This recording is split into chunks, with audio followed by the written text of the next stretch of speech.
Oh, oh, oh, oh, oh.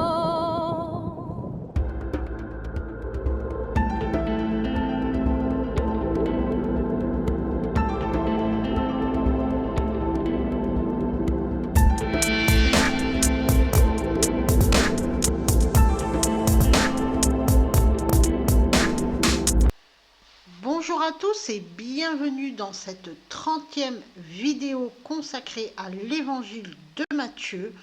On est toujours dans le chapitre 5 de l'évangile de Matthieu et on va aller regarder précisément les versets 29 et 30 du chapitre 5 de l'évangile de Matthieu.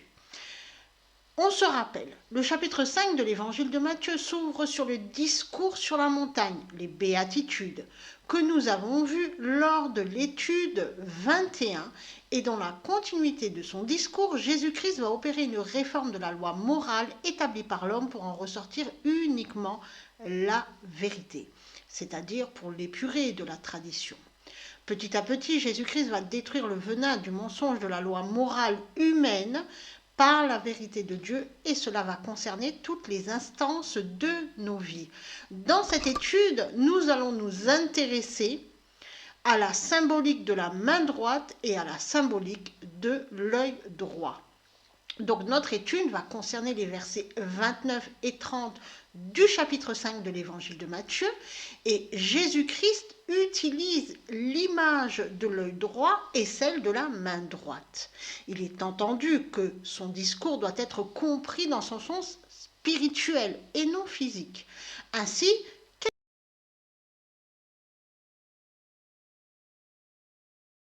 rappelons que Matthieu adresse son évangile à des croyants qui connaissent les coutumes juives et que son but est de montrer que Jésus est le Christ, le Messie, annoncé par les prophéties. Il est certainement l'évangéliste qui fait le mieux comprendre que le Nouveau Testament est éclairé par l'Ancien Testament, lequel ne se comprend qu'à la lumière du Nouveau Testament. Commençons par lire les versets qui nous intéressent. Si ton œil droit est pour toi une occasion de chute, arrache-le et jette-le loin de toi, car il est avantageux pour toi qu'un seul de tes membres périsse et que ton corps entier ne soit pas jeté dans la géhenne. Et si ta main droite est pour toi une occasion de chute, coupe-la et jette-la loin de toi, car il est avantageux pour toi qu'un seul de tes membres périsse et que ton corps entier n'aille pas dans la géhenne. Ces paroles de Jésus-Christ suivent directement l'enseignement concernant l'adultère que nous avions expliqué lors de l'étude précédente, l'étude 29. Ainsi, ce conseil de Dieu, car il s'agit bien d'un conseil, concerne l'adultère. Pour lui, il vaudrait mieux qu'il s'arrache l'œil droit plutôt qu'il fasse naître la convoitise dans son cœur, car la convoitise naît dans le regard, nous l'avions expliqué lors de l'étude précédente. Et il vaudrait mieux pour lui, pour l'adultère, qu'il se coupe la main droite plutôt que de passer à l'acte. Cependant, on retrouve le même conseil en Matthieu, chapitre 18, versets 7 et 9, on va les lire. Malheur au monde à cause des scandales, car il est nécessaire qu'il arrive des scandales, mais malheur à l'homme par qui le scandale arrive. Si ta main ou ton pied est pour toi une occasion de chute, coupe-les et jette-les loin de toi. Mieux vaut pour toi entrer dans la vie boiteux ou manchot que d'avoir 2 pieds ou 2 mains et d'être jeté dans le feu éternel. Si ton œil est pour toi une occasion de chute, arrache-le et jette-le loin de toi. Mieux vaut pour toi entrer dans la vie n'ayant qu'un œil que d'avoir 2 yeux et d'être jeté dans le feu de la géhenne. Et l'on voit ici que le conseil concerne et s'applique à celui par qui le scandale arrive, l'auteur du scandale. Et l'adultère dans son sens spirituel, qui est aussi celui d'adorer un autre Dieu que Dieu, est un scandale qui appelle au malheur, c'est-à-dire au mal qui arrive à l'heure ou au mal qui arrive dans l'heure. Maintenant, il nous faut comprendre cette parole de Dieu dans sa dimension spirituelle. En effet, elle ne concerne pas le corps. Jésus-Christ ne nous demande pas de nous arracher l'œil droit ni de nous couper la main droite. D'ailleurs, pourquoi l'œil droit et non le gauche? Pourquoi la main droite et non la main gauche? Tout simplement parce que l'œil droit symbolise ce que l'on recherche. Or, si l'on recherche le mal, il vaut mieux alors pour nous effectivement d'extirper de notre mental le mal, de le détruire. Et la main droite symbolise l'action. Ainsi, si notre action est de faire le mal, il vaut mieux alors couper cette action, c'est-à-dire ne pas la faire. Les pharisiens et les docteurs de la loi ont pris cette parole dans sa dimension terrestre. Et c'est comme cela que l'on est arrivé à croire que l'on doit couper la main d'un voleur, par exemple. Or non, il ne s'agit aucunement d'une mutilation physique. Il s'agit d'une mutilation spirituelle, d'arracher la mauvaise pensée dans notre mental, celle qui vient du regard, afin de ne pas commettre l'irréparable, et de faire en sorte que toutes nos actions soient alignées avec la pensée de Dieu, que nos actions ne soient pas effectuées pour faire le mal, et l'action peut être l'adultère, effectivement, mais aussi le vol, la calomnie, la vengeance. Voyons tout cela en détail. Regardons le verset 29 et relisons-le ensemble. Si ton œil droit est pour toi une occasion de chute, arrache-le et jette-le loin de toi, car il est avantageux pour toi qu'un seul de tes membres périsse et que ton corps entier ne soit pas jeté dans la géhenne. L'œil, c'est ophtalmos dans le texte originel en grec ancien. Il s'agit effectivement de l'œil et aussi métaphoriquement des yeux de l'esprit, de la faculté de connaître. Ainsi, c'est voir avec l'esprit, c'est regarder, voir quelque chose avec l'esprit. Ce mot ophtalmos vient du verbe optanomai qui signifie regarder, voir, se laisser voir, apparaître. Ainsi, l'œil, c'est ce que l'on regarde, ce que l'on voit. Et ce que l'on voit peut engendrer des pensées dans notre mental. Droit, c'est dexios, c'est un adjectif qui désigne effectivement la droite. Et aussi, métaphoriquement, la droite est considérée dans la parole de Dieu comme une place d'honneur ou d'autorité. Et aussi comme une arme offensive, alors que la gauche est une arme défensive. Ainsi, celui qui regarde l'autorité, qui convoite l'autorité ou la place d'honneur, qui a pour but d'obtenir du pouvoir sur les autres, qui nourrit son orgueil, qui veut s'élever au-dessus des autres en ayant mieux que l'autre, qui cherche la première place, etc., etc., si ce qu'il voit ou regarde attentivement peut le faire chuter, alors il vaut mieux qu'il arrache son œil, donc de ce qu'il voit, de ce qu'il convoite, plutôt que d'y succomber. Donc il vaut mieux qu'il arrache cette mauvaise pensée de son mental.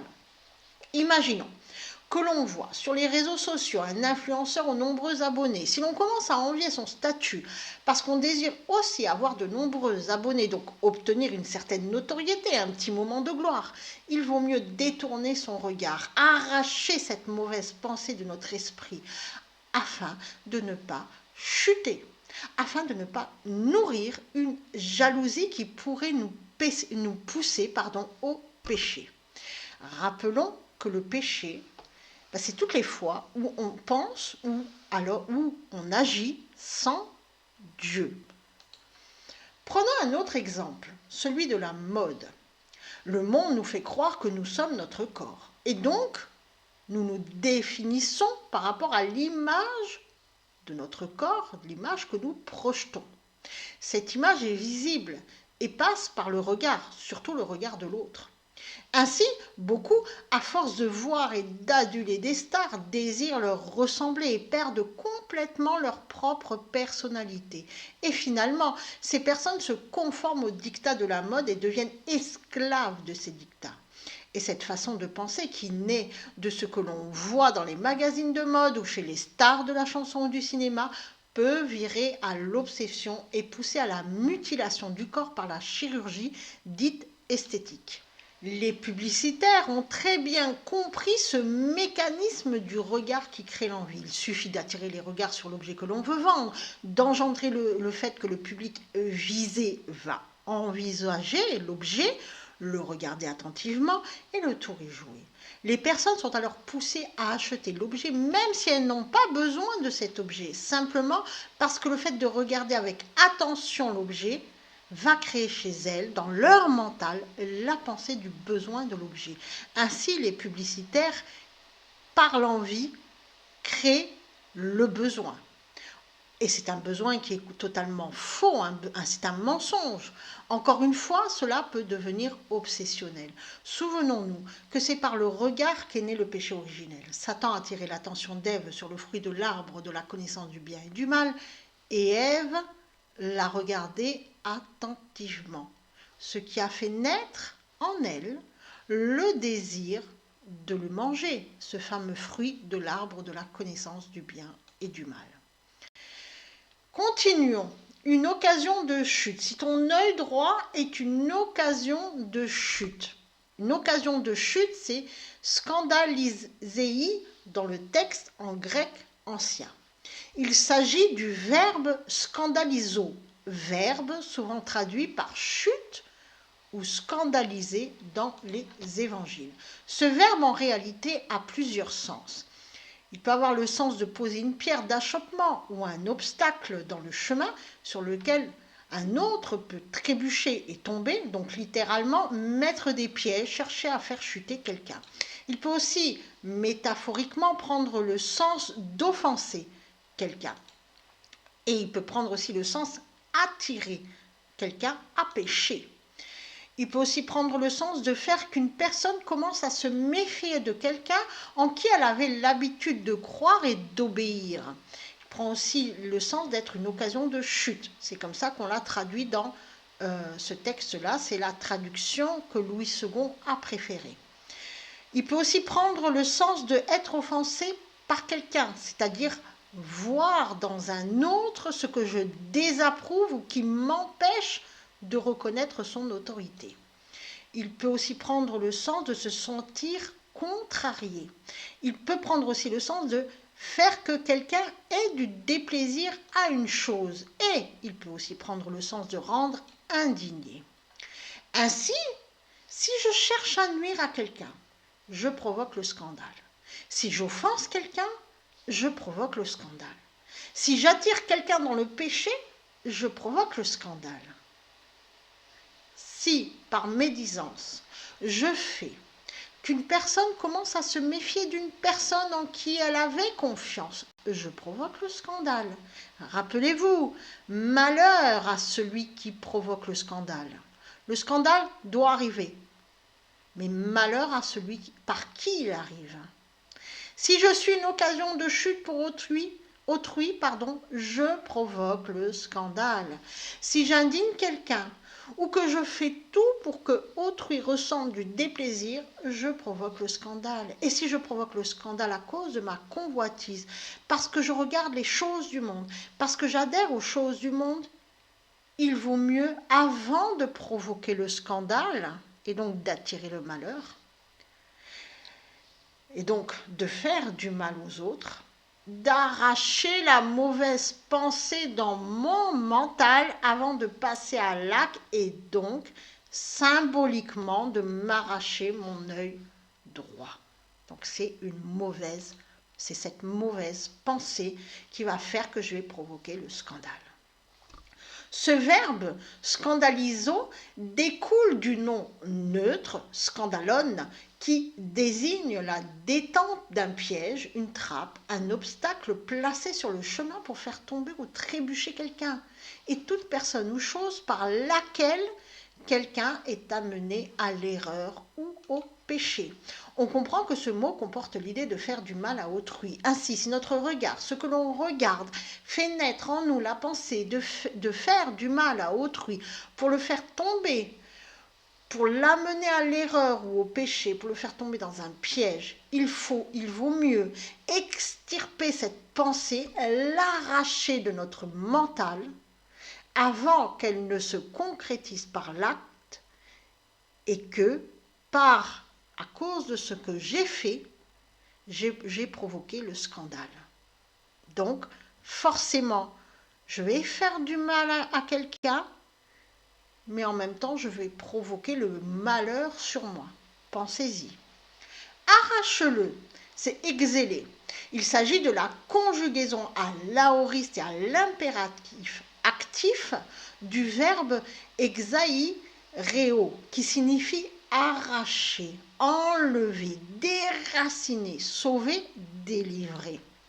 Ainsi, il s'agit d'un impératif. Et le temps aoriste, qui est un temps indéfini, montre qu'il faut extirper cette mauvaise pensée de notre esprit indéfiniment.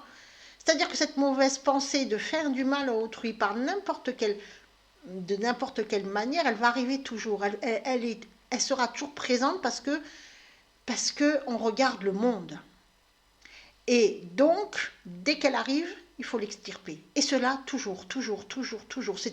C'est un combat au quotidien qu'il faut mener contre ça. Donc, il faut lutter contre elle pour qu'elle ne revienne plus. Mais quoi qu'il arrive, elle reviendra. Et donc, il faut, avant même qu'elle débarque comme ça, la voir arriver de loin et dire non, stop, je n'en veux pas. Il faut donc se délivrer de cette mauvaise pensée. Jette-la, c'est bal. Il s'agit de la conjugaison à l'aoriste et à l'impératif actif du verbe balo, qui signifie littéralement jeter ou laisser tomber une chose sans se préoccuper de l'endroit de la chute. C'est-à-dire on la prend, terminé. On s'en préoccupe plus. On ne veut pas, on fait barrière à cette mauvaise pensée. Ainsi, cette mauvaise pensée, il faut la jeter et ne plus s'en préoccuper, ne plus y penser. Pourquoi ? Parce que si l'on n'extirpe pas la mauvaise pensée qui naît à l'intérieur de nous parce que l'on voit, alors cette mauvaise pensée va grandir en nous, elle va étouffer l'esprit, et si l'on n'y prend pas garde, si l'on passe à l'action, si l'on fait chuter quelqu'un, alors on peut périr dans le feu de la géhenne, qui, rappelons-le, est l'enfer. C'est là le malheur qui arrive. C'est-à-dire, l'enfer, on va rappeler, c'est un état d'extrême solitude et de profonde angoisse, et il n'y a plus aucun moyen de sortir ni de s'exprimer. Donc attention, c'est pour ça que quand on fait du mal à quelqu'un, non seulement si on aime, si on est dans la charité, on ne va pas penser à faire du mal à quelqu'un. Mais si jamais ça arrive, parce que je convoite une personne, et donc je vais chercher à faire tomber cette personne, malheur à moi, et ce malheur-là, c'est quoi ? C'est d'arriver en enfer. C'est-à-dire d'arriver dans un état extrême de solitude et de profonde angoisse, parce que mon esprit va s'étouffer. Maintenant, relisons le verset 30. Et si ta main droite est pour toi une occasion de chute, coupe-la et jette-la loin de toi, car il est avantageux pour toi qu'un seul de tes membres périsse et que ton corps entier n'aille pas dans la géhenne. La géhenne, c'est l'enfer. On en a parlé tout à l'heure. L'enfer, c'est un état de profonde angoisse, de profonde solitude. Et finalement, ce que je n'ai pas dit tout à l'heure, c'est que l'enfer, c'est un état sans Dieu. Un état où Dieu n'est pas là. C'est pour ça que l'esprit, quand on fait le mal, notre esprit, en fait, est étouffé par l'ego. Et donc, finalement, on n'entend plus la vibration de Dieu. Et donc, on est plongé dans une profonde solitude. C'est l'enfer. L'enfer, c'est là où Dieu n'y est pas. Maintenant que ceci est dit, que j'ai reprécisé un petit peu, on continue. Ta main, c'est Sheir. C'est un nom féminin qui désigne l'aide ou l'entremise de quelqu'un par le moyen de. Ainsi, il s'agit non pas de la main, mais bien de l'action. Et l'on retrouve la droite, Dexios, la main droite, qui est la recherche de la place d'honneur, donc de la gloire ou de pouvoir. Ainsi, C'est le passage à l'acte de cette recherche de gloire et de pouvoir, ce passage à l'action qui est une occasion de chute. Et on y retrouve le verbe scandaliso du verset précédent, le verset 29. Si ta main droite est pour toi une occasion de chute, on retrouve la même structure qu'au verset 29. On peut noter que les deux versets 29 et 30 sont donc construits de la même manière. Le verset 29 met l'accent sur la pensée, alors que le verset 30 met l'accent sur l'action.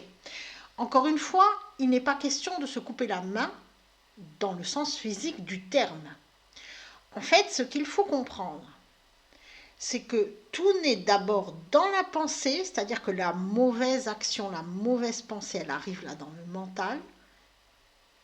Donc il faut la combattre. Si on ne la combat pas, c'est là où il y a le passage à l'acte.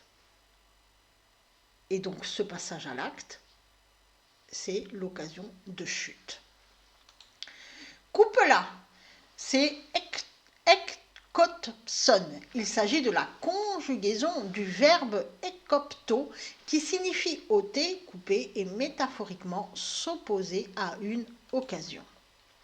Ainsi, il est question ici de s'opposer à l'action que l'on s'apprête à faire. L'action de scandaliser autrui. On a vu ce que ça signifie scandaliser. De chercher à le faire chuter, de l'entraîner au péché. Et il faut bien comprendre que Jésus-Christ nous dit que si ce que je m'apprête à faire pour obtenir ce que j'aime, ça peut être de la gloire, ce que j'aime, ça peut être la recherche de pouvoir, et que cela sera une occasion de chute et de scandale pour autrui, et même si cela me semble vital à moi, je m'arrête net dans mon action et je me détourne avant de commettre le mal, avant que le mal soit fait. Car si je ne m'arrête pas, alors c'est l'enfer qui m'attend. Donc, maintenant que tout ceci est dit, on va pouvoir relire ces deux versets, non pas comme on a l'habitude de les lire, mais à notre habitude, c'est-à-dire dans leur traduction sémantique de sens. On y va.